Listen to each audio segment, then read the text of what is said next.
Hey everyone, welcome back to my channel. I know I'm not in Taekwondo clothes, like what is this? But I'm actually over working at a co-working space today, and I realized that I hadn't made the intro for this video that I'm really excited to share with you guys. I am doing an interview with one of my best friends in the whole world, Donavan Barrett. So if you don't know who Donavan is, he is an awesome martial artist, YouTuber, and entrepreneur, and he is just amazing. Like, his skills are crazy. But really what I loved about interviewing him is we talked a lot about training alone. So something cool is Donavan has spent so many years just training on his own. And I know so many people can relate to this. There were a bunch of times that I had to train alone as well. So it's been really cool to see how far he's come. Like, once you check out, I'm just gonna show you clips of him because he is awesome, and then we'll just jump right into the interview. Hope you guys enjoy it.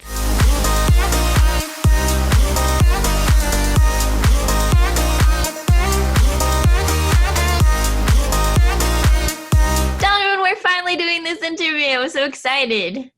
It's about time. We really just need to wrap up 2020 with the most positive attitude possible to launch these girls into 2021. I had so many people send in questions to ask you on Instagram. And yeah, I'm just excited to interview and ask you all these fun questions. I'm excited too. Let's go. All right. So we'll start off with an easy one. This is from Chris Paul. He says, how long have you been training in Taekwondo? But for this question, I want to take it one step further, since it's kind of like learning about you, is where did you start with Taekwondo? And yeah, just why did you start and all that fun story. So tell it to us. So I started Taekwondo when I was 7, and it was actually a Christmas gift from my aunt because when I was 5, I wanted to be a ninja, and I thought that was like the most like that was a real career. Like, you go to school, you get your ninja certificate, and then you just go and be a ninja, right? And so that Taekwondo were like my ninja lessons, right? Oh. So then from there, I loved it, and to be honest, I had a talent for it. And throughout the years, I kind of, growing up into my teenage phases, I kind of lost my love for it, and I was just kind of going through the motions. But then when I was about 16, a light bulb went off in my head. I didn't have much direction. And I was like, there's a lot of opportunity here, and it is something that I have a talent in, and it's something that I think I would really like if I actually cared about something other than my friends. So then I started training with my instructor. I started competing around the country in national and world tournaments. And I now have 16 years of doing this. And I started teaching at 14. So I have it's crazy being 24 and then having 10 years of teaching experience. It makes me feel really old. Right. But that's kind of how it started. And now I have, my own business, and I teach online and all sorts of stuff. So that's it. Okay, see, let's back up a little bit because I have more questions to ask from that. So you got you got Christmas lessons as a Christmas gift. Taekwondo lessons as a Christmas gift. So that's cool because at our school, we do this little thing where we have a Christmas gift box, and we wrap up a little uniform and a month of classes, and it's just in a cute little bow and everything. So that's crazy because as we've been giving these out this month, that makes me think of all these other little kids that could open them up and be just like you with their ninja lessons. Well, and that's exactly how it came to me. The present was a uniform, and it was all wrapped up, and it was so cute. And yeah, no, it's crazy to think. And when I was teaching in the dojo, I would have the same thoughts. It's this new white belt coming in could totally fall in love with this. And that's what was always exciting as a teacher, is even though that was the 1% of people you taught, it was so fulfilling finding that person that cared about it. And I also had a lot of empathy for the kids who maybe weren't into it right away or whatever, because I was well, I wasn't into it right away. I didn't care at all, but when you get older and you get to a certain age and you realize all of the opportunities, fun fact, I almost quit at red belt. I was that's done. When everybody quits, and I'm just you're so close. Why? Well, that's what, and now that I was a teacher, I'm how dumb can you be? Just get the black belt. So my parents were just you're not quitting. When you get your first dan, then you can decide that. And thank God I didn't quit, because I have no idea what I would be doing if I wasn't doing this. Okay, so you get your lessons. Do you remember anything from your early days when you're just a white belt, yellow belt, green belt, that kind of thing? I remember a lot actually. So Any like fun from the stories? time I started, everybody was like, I was always quiet, always well behaved, never caused anyone any trouble. But I was just like lazy at the time, which is so weird considering my personality now.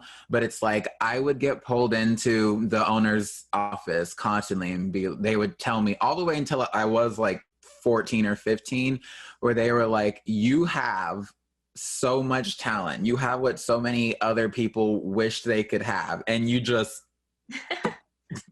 are coasting. It's like I was never bad, but I just was always like straight line, like the bare minimum to be good enough, you know?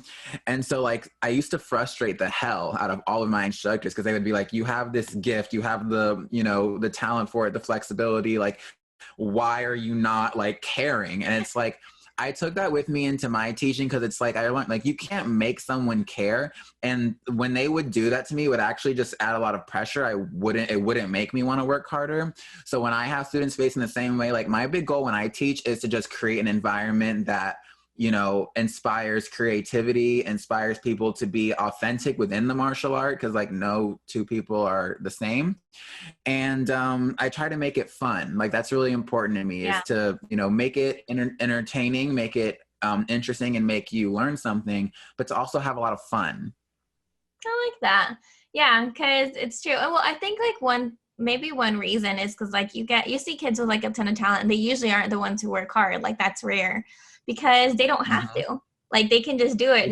naturally a little bit. So I think that does create like a little environment to be like lazy because it's like I'm still good and I don't have to put as much work into it. But then I feel like when you do add that hard work, because you eventually did, that's when you can really grow and explode. So Well, that was something that like I don't want to say I struggled with, because like, and this, I hope this doesn't make people want to punch me in the face, but growing up, it's like I grew up with hardships like in other ways, but when it came to like things that I was good at, anything I tried, I was instantly like good at. So like I never had something where I had to really like kill myself to be able to do it. Like if I wanted good grades, I could decide what grade I was going to get in my class. It was just a matter of how much work I wanted to put in.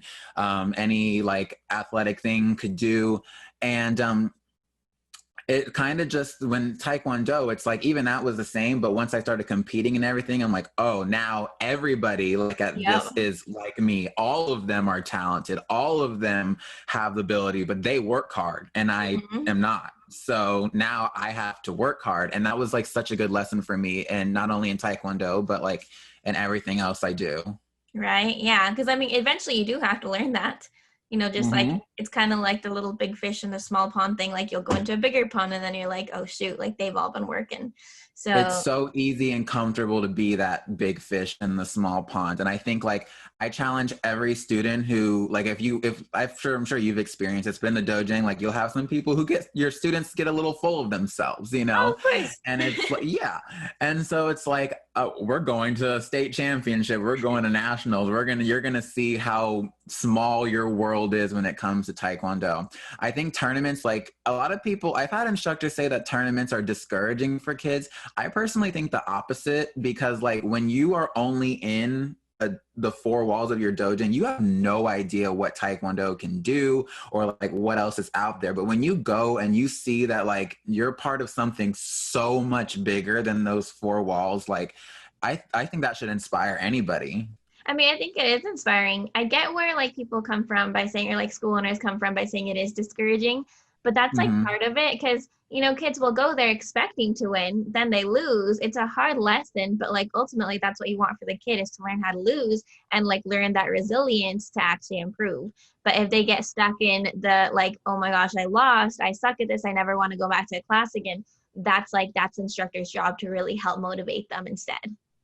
Right. And I think like, you know, you'll see all these instructors that have all of these students that compete and have medals, but like to me, being an instructor is so much more than that. It's like, can For sure. you coach them through, like you're one of their mentors, like in life and everything. So it's like when they do fail, because everyone inevitably fails, are you the type of instructor who's like, and I've seen plenty of these at tournaments, oh, how could you do that? Like you should have, like you break the kid basically. Or are you the type of person who's going to give them the tools to pick themselves up and keep going? Right. And that's what honestly matters, because once they leave, you know, like the mat, they leave training, you want them to take those lessons. So I into think, yeah, life. we're in agreement there. And I love that this is just the first question and we've already gone all over the board here. That's me. Okay, so let's try and move on to the second question. Okay, this is from E.E. Reed. And it says, how long did it take you to get your sidekick? So if you guys don't know what they're talking about, Donovan has this beautiful vertical sidekick, and she wants to know how long it took you to get it and if you have any tips. Oh God. I started working on flexibility heavily at like 17. Okay. And I got my splits in I think like 6 to 8 months. And then, but it took me a long time to get the vertical sidekick because there's so much that goes into it. And then to make it look effortless, I would say like 2 years of like just every day. Like I would be, when I was training flexibility, I would be on the floor for 3 hours a day, like stretch, strength, you know, all this stuff. And it took 2 years of doing that, like 6, sometimes 7 days a week, to a point where I could pretty much do it on command. Nice. And then as far as tips, obviously stretching is a big one. Make sure you're strengthening. But like a big tip with verticals, anything, is making sure you stay loose, because if you tighten up your hips and if you like tense up at all, like it's gonna kind of lock up and it's not gonna be able to go over there. So you have to kind of learn how to be effortless, how to just like throw it up there nice and loose, and then use your muscles at the moment of impact to kind of tighten everything up so that it locks there for a second before it comes back. Those are some good tips. But I mean, I have like, Sammy and I both have tons of videos and content about like that stuff. So if you want like actual drills, like check those out. Yeah, I will link Donovan's channel in the description and everywhere so you guys can find him. But yeah, definitely watch those if you want specific tips. But I do like the explanation that you gave, because I think a lot of it is like putting in your mind and kind of teaching your brain how to do it. That helps a ton. Or it's helped me like learn a lot of things.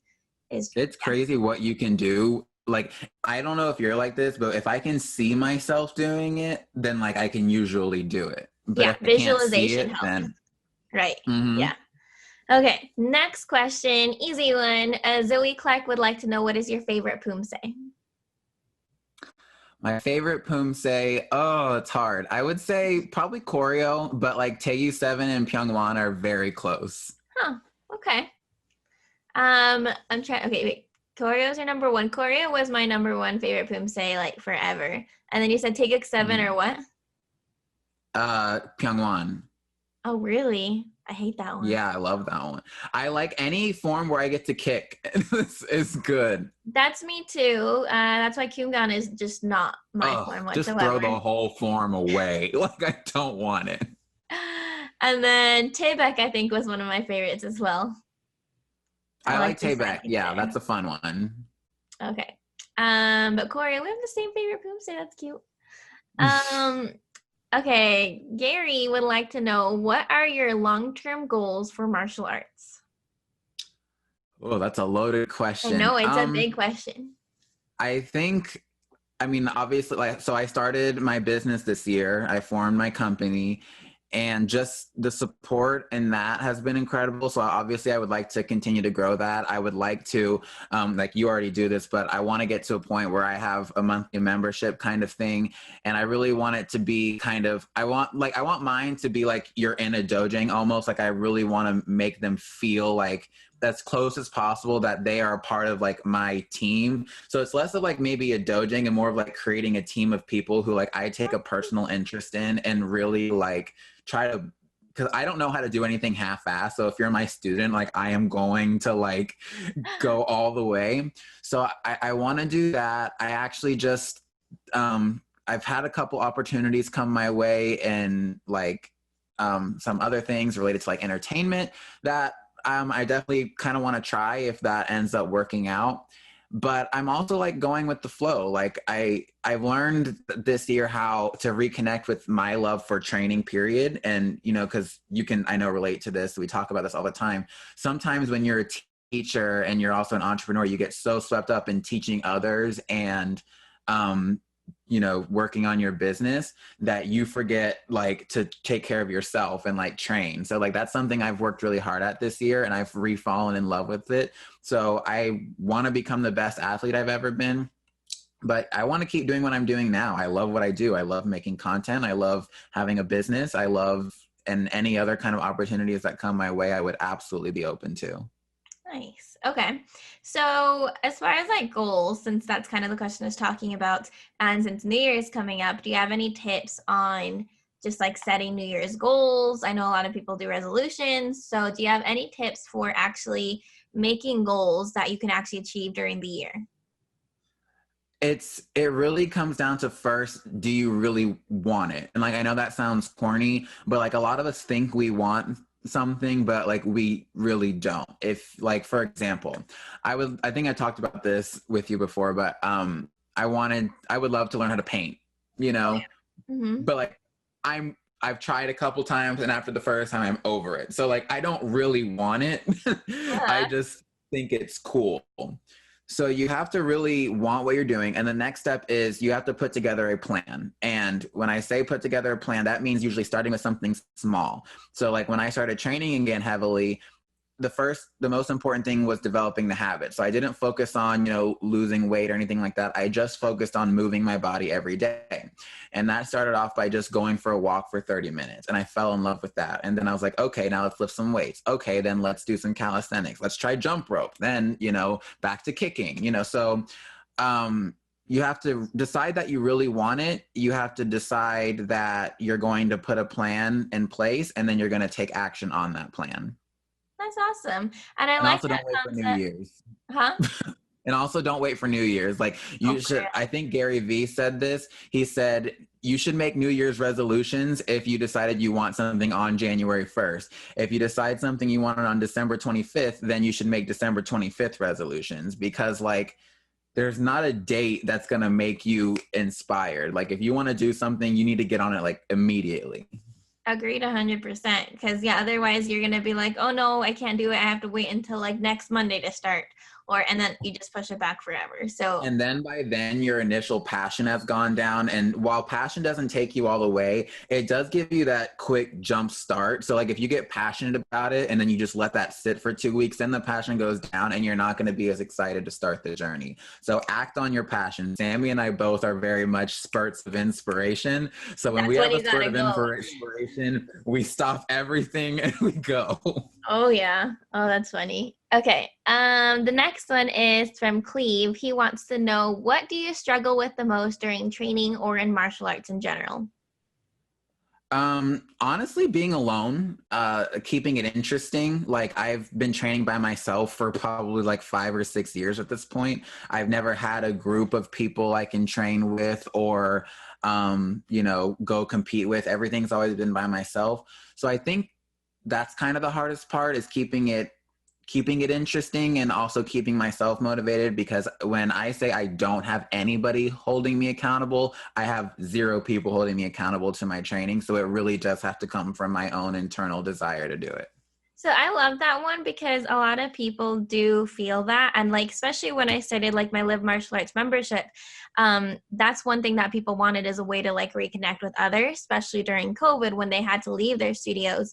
And so that's number one. I love that you've been able to, yeah, just hold yourself accountable. And then number two, since a lot of people can relate to it, is just a lot of people, I guess, end up quitting, or they're like, no, I can't do it. I can't progress because nobody else is here. And I remember myself also training and having to do a lot of training sessions alone, because I was training at an elite level and there was nobody else here in Utah, like even at my school or anywhere at that point that was, like in my kind of level. So I can definitely relate to having to train alone. And I love that you said that you have been. So what do you think has motivated you to keep training alone, so that all these other people can hopefully get inspired as well? Well, for one, you have to accept that there are going to be times where you're not as motivated, and that's normal, and that's okay. So that's step one. I think we also live in the best time period ever when it comes to this, because we have access to social media. So like I've met so many amazing martial artists through the internet. I mean, you and I become best friends because we both do martial arts and everything.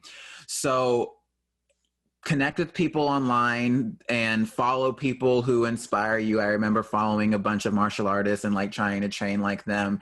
And then once that stops becoming enough, you have to start looking internally. I think like you have to connect when it comes to like fitness or anything that may seem like a tangible goal that's not like, you have to connect to something big, like spiritually or like in a way that you're giving back to people.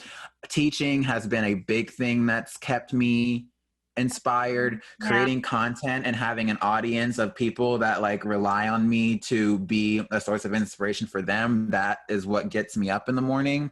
So I think like, you know, start off by following and being surrounded by sources of inspiration and have like a role model to look after. And then when you get to a point where you're kind of happy with like your abilities as an athlete, then connect it to something bigger, which to me is helping other people get where they want to go. That's great. And I love that you're kind of just like proof that, yeah, you can do this alone. You can improve. Doesn't matter if you don't have a school, if you don't have other students, you can do it. So that's awesome. I have not had a single instructor look at me since I was 18 or 19, and I'm 24 now. And it really comes down like this was my whole life. When I would go out on the floor by myself, no one would tell me, and I would have my iPad too, and I would watch a video of like someone I was inspired by kicking. I would download the YouTube video, put it in iMovie, break it down frame by frame by frame. Then I would film myself doing it, and then I would compare the two side by side. And I'm like, oh no, I'm not doing that. And I would just sit there for hours a day, like doing that. And that's really like how I learned to do all of the kicks that I can do now. Like, yeah, my instructor kind of taught me the basics, but I had to go out on my own to really become something that was anything like above average, you know? Right. And I think that is what you need to do. Like it has to come from within you. You need that drive. And it's funny that you say that because I did that exact same thing. Like I remember wanting to learn nunchucks and just like there was no one around me that learned nunchucks. So I downloaded the YouTube videos just like you, slow motion, go through it, study like where does the nunchuck go in their hand? What speed can I, oh my God. I really treasure those times. Like I don't do it now, but I'm just like, I was adorable. I like literally wanted it. I did whatever I had to do. Just, yeah, really good memories. Yeah. And I think like you, like that's what I mean going back to, you know, making New Year's resolutions. Like that's what I mean by you have to decide you want it. Are you willing to sit there and put in those hours doing that tedious work and pay attention? You know, like when I have like right now, I don't teach in a dojang anymore, but I have a student and he got his first on recently. And I teach him privately. And now that he's the first on, I tell him, I'm like, I can be the most amazing instructor in the entire world. And I am still not going to be able to give you every piece of what you might want. So I encourage him, go look at videos. Tell me what you like about the people that you watch. And also teaching him to look at his body and pay attention to his body, because like he needs to start recognizing things in himself, because like a lot of school instructors just teach them to kind of be like leeches onto them, and like any information you get is worthless unless it comes from me, your instructor. And I'm just not like that. Like I don't know everything. So if you see something you like that you'd like to implement, bring it to me and we'll figure it out. We'll iron it out. Yep, this is a journey. I'm here to help you, but you have to be the driving force at that point. For sure. So I think this is the last submitted question. Oh, well, okay, we've kind of already covered this, but to be specific, Matt would like to know, what is your drive that keeps you going? The people that I help.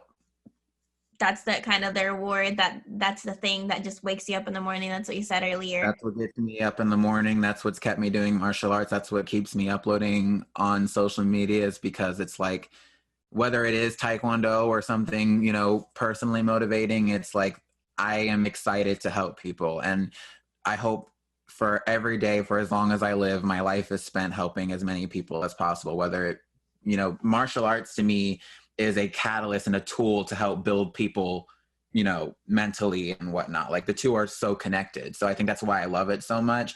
So whenever I have a new student or I have a subscriber, it's like I'm kind of trying to build them into the athlete they want to be, both mentally and physically. And that's what keeps me going. That's awesome. I love that one.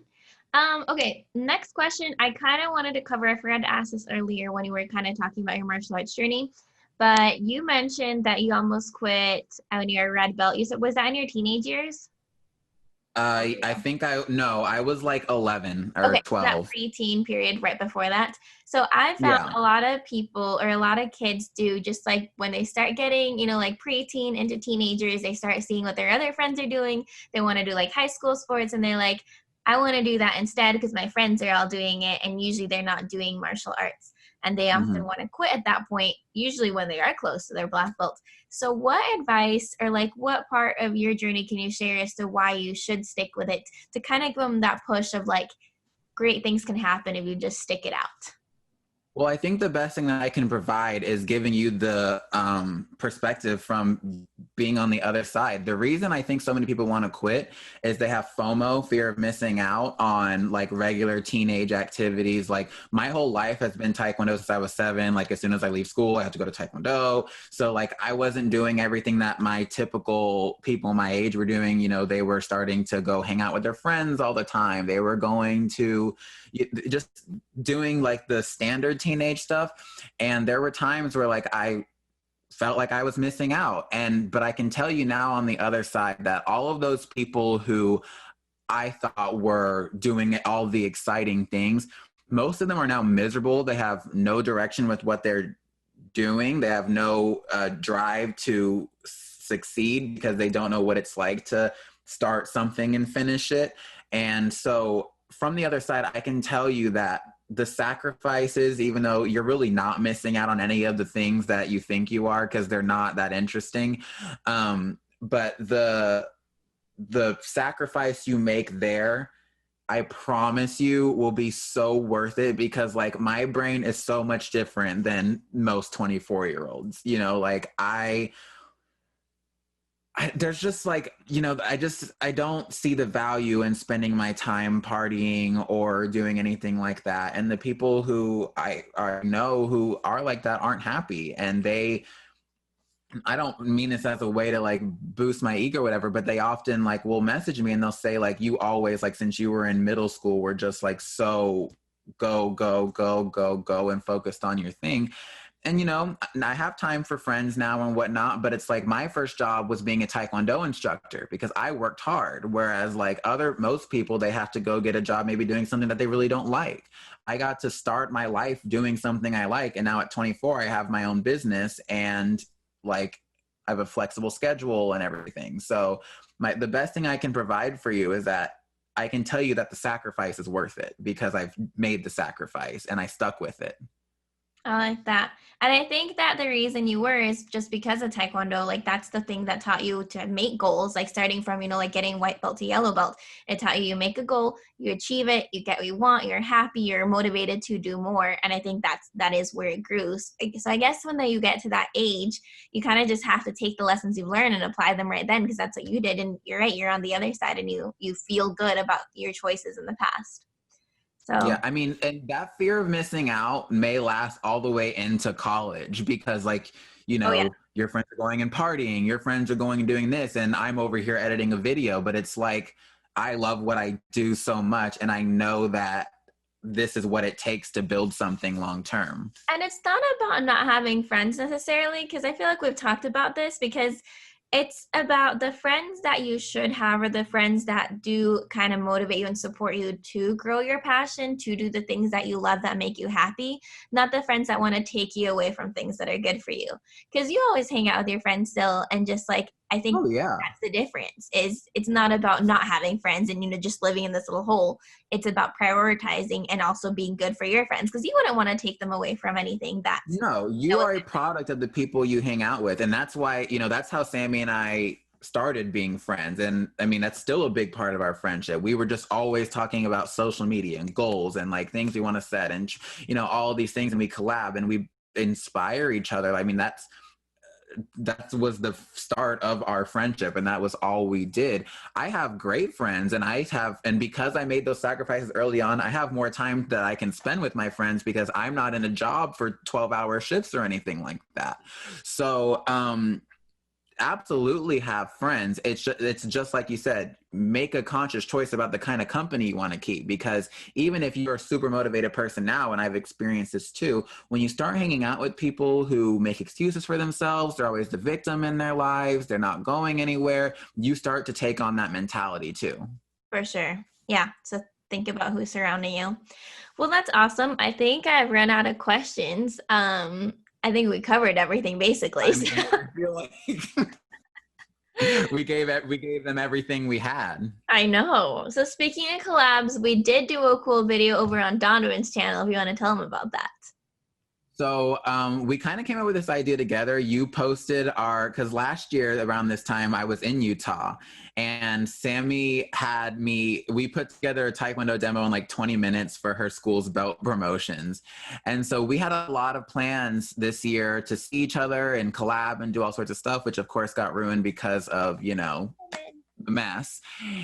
And so, she posted that and she was like, oh, so many experiences we were supposed to have. And I was like, wait, like, what if we did like a demo, but like we just did it digitally over Zoom, which is such a 2020 thing to do. So like literally within a few hours, like we choreographed, we recorded, and we didn't do it together. We had to like film separately and like try to time our demo to each other's clips. So yeah, you can see that. I got a preview and it looks awesome. So you're gonna want to check that out. Yeah, I sent her the clip, and yeah, it actually turned out really good. So definitely check that out. Yeah. All right. Well, I will leave all of Donovan's info in the description below, and you guys can go over on his channel and ask him whatever other questions you might have. But thanks so much, Donavan, for jumping on. And I mean, we chat all the time, so this feels just like we're hanging out again. Go on FaceTime after this anyway. Yeah. But thanks everyone for watching. I hope you enjoyed it, and we'll see you guys all next time.